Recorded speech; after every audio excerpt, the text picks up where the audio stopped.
So what's going on, everyone? Today I'm here with author Kai Storm. Now, she's written many books, and I check a lot of them out, very interesting titles.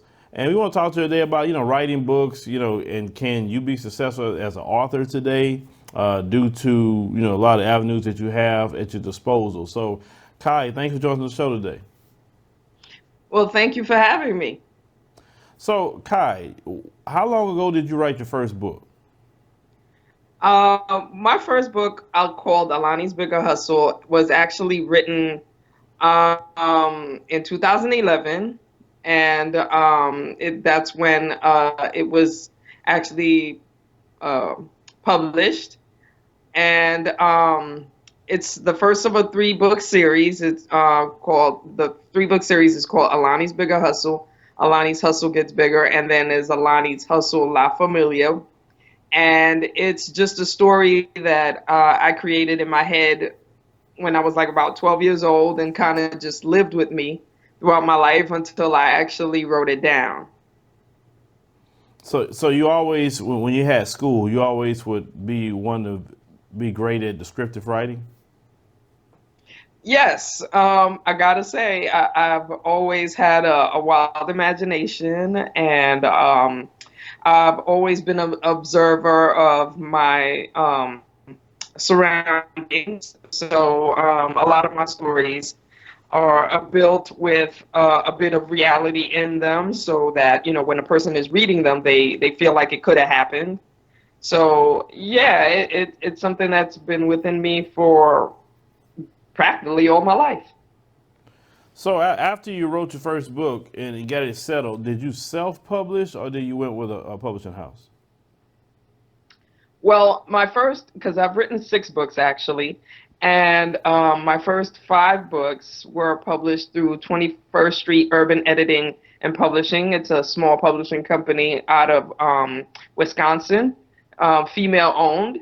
And I went with a publishing company based on, circumstances, I should say.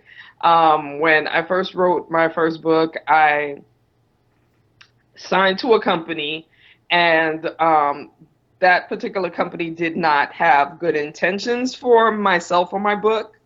And the only piece of advice that they gave me that led me to the current publishing company I'm with is they asked me to join Facebook, because before them I had not had a Facebook account. And when I joined Facebook, Facebook and its friendly self automatically connected me with other authors and other people in the business. And being the curious person that I am, I automatically was hitting people in the inbox, asking people questions about the publishing business that I had no idea about. And throughout the discovery of information, I found out that the company I was signed with originally was, like I said, not didn't have good intentions for me. So our contract killed itself, and I was able to sign with a credible publishing company. Right. So do you think that people should go more self-publishing then due to their experience? I think if anything, people should do their research. Definitely do their research and find out what's perfect for them. I mean, self-publishing is great. It's definitely a good avenue. But if you're not financially able to pay for everything that entails with self-publishing, then you might want to sign with a company. And then if you sign with a company, I found that the best way to research that company is to ask questions of the people who have signed with that company, because those people will definitely give you the all the tea. They'll spill all the tea about the good, bad, and indifferent about that company. Right. So, just from, like I said, my book that I wrote, we kind of went more so the self-publishing route and, write the Okay. book, pay, for, it to be edited, pay all the different people, to make Okay. covers, all the things that you have to pay. So, I definitely get that. But it Right. wasn't too expensive, I'm going to say, to do self-publishing. I guess today, because I'm a firm believer of, I don't want nobody owning my stuff. I just have a thing about that. Right. I just believe that too many people, like I said, they give you, contracts like that.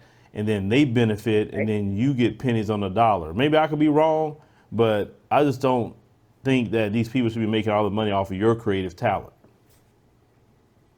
And that's that's great, and honestly, that's literally the only thing you sort of giving up, as when you sign to a company. You're sharing the rights, you're sharing the profits, and whatever else involves with that book. But again, if you're an author and you don't have the funds, you absolutely want to, you might want to search a company, and the company might be a good look. It might, that just might be, a good situation for you based on your financial, you know, goings on. I mean, because I found, it's not just producing the book. It's also, you also got to put in a lot of money into promoting the book, and getting it to different stores, different online venues, and especially the libraries. You absolutely, as an author, should have your book in a library somewhere in the world. So, and a lot of the libraries too. I mean, yes, they take on self-published books, but some of them kind of shun self-published books too. So if you're behind a company, you might be able to get in a little easier, or a little better, or something like that. But it all depends on your situation. Right. So, do you think that people can make a living off of being an author? Yes, absolutely. I mean, I know people that do it. There's this author that I follow, that I've been following since I got on Facebook. His name is Quan, and Quan is literally, his whole theme is right to eat, and he's got at least over 30 books published. He has his own publishing company. I mean, his books is in Walmart. So, and he's doing movies. So, and he's been in the business for a long, long time. So I feel like, yeah, you can definitely do it, but you also have to have the patience, the endurance, and the whole mindset of that this is the beginning. Don't automatically think that you write a book, you throw it up on Amazon, and share a couple links on social media, and that's all you got to do. You actually have to do more than that. Right. Yeah. Trust me. I know exactly what you're talking about, because we were looking at different avenues we're going to take with our book, and then say, yeah, if you don't have that behind you, the extra money, I can get why you can get lost in translation. Trust me, I get it. But so you say the man writes multiple books. Now, are you in that position now where you could just write your books, and that just also maintain everything about you? You just kind of write for hobby. Well, right now, of course, I have a daytime job. That's where I'm at right now, and Okay. you know, but I write because I love writing. Right. I have an imagination, and I like to, express it with words. So absolutely, I write because I love it, and whatever money I make off of it, I'm absolutely glad about it. But I don't necessarily count that as my whole income. Like, I'm not at the level where I could just count on whatever money I make from writing to live. Definitely not at that level yet. But I know I'm going to get there. Oh yeah, yeah. You just got to keep writing, keep plugging, and you never know, the book you wouldn't think of would probably catch. And you're like, wow, I didn't know there's people like this book like this, and Yeah. that's always an amazing thing. But one thing I love is just how all people are creative. Like you said, you had a wild imagination, but who want to label your imagination wild? All creative people have an imagination that's just different than others. How are you going to be creative if you don't have that? Well, yeah. Well, yeah. Well, everyone has a creative imagination, but it's all about how you express it. I Right. think it's all about how you express it. And like I said, a lot of, well, not even a lot of everything I write, I gear it to realism. I absolutely want you to feel like the characters could be real, the story could be real. I want you to feel like it could have happened at some point, and that's one of the main things that people come to me and say when they read something that I've written. They ask me if it's real, like if it's like, is this a story you're telling from somebody's life? And I like that. I want it to feel real because that's the kind of reading I like to read myself.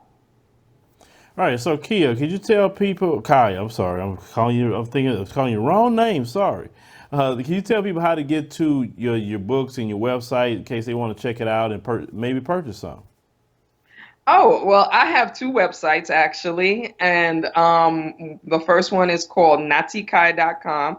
That's NATTIEKAI.com. The second one is NATTIEKAI.wixsite, WIXSITE.com/KAIH.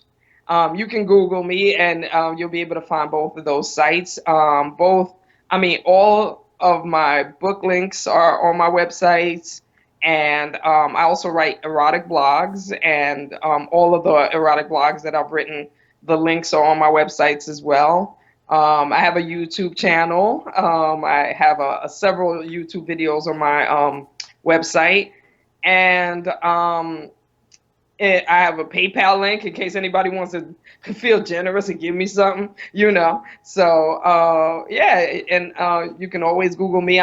My books are on Amazon. I'm on every social media practically: Facebook, Twitter, LinkedIn, Google Plus, Tumblr, all of those. So and like I mentioned, YouTube. So it's definitely easy to. I'm definitely easy to find. My books are definitely easy to purchase, and also I've recently taken up photography. I've been crafting my artistic eye as far as being a photographer. So I'm developing my talents.